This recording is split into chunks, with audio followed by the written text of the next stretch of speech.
મોરબીના ઝૂલતા પુલ પીડિત પરિવારોએ ગ્રાહક સુરક્ષા અદાલત પર આક્ષેપો કર્યા હતા। ઝૂલતા પુલ પર ગયેલ મૃતકો અને ઇજાગ્રસ્તોને ગ્રાહકો વળતર માટે મોરબી ગ્રાહક સુરક્ષા કોર્ટમાં અપીલ કરી હતી। આ ઉપરાંત હુકમની તારીખ અને જજની સહીની તારીખમાં અંતર જોવા મળ્યું હોવાના પીડિત પરિવારો દ્વારા આક્ષેપો કરવામાં આવ્યા હતા। જે તારીખે જજની સહી છે તે તારીખમાં જજ હાજર ન હોવાના પીડિત પરિવારના આક્ષેપો છે। આ ઉપરાંત ગ્રાહક સુરક્ષા કોર્ટ દ્વારા સિવિલ કોર્ટમાં દાવો કરવાનો હુકમ અન્યાયિક હોવાનો આક્ષેપ કરવામાં આવ્યો છે। એમાં લગભગ 70 મૃતકોના કેસો હતા, 35થી વધુ કેસો હતા।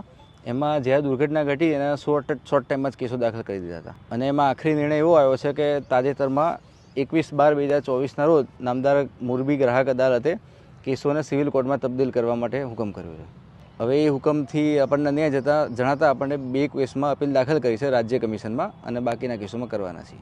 એમાં નામદાર કોર્ટે સિટી સિવિલ કોર્ટમાં કેસ તબદીલ કરવાનો હુકમ કર્યો છે અને સમરી સ્વરૂપે કેસ ચાલી ના શકે એવું તારણ આપીને એવો હુકમ કર્યો છે।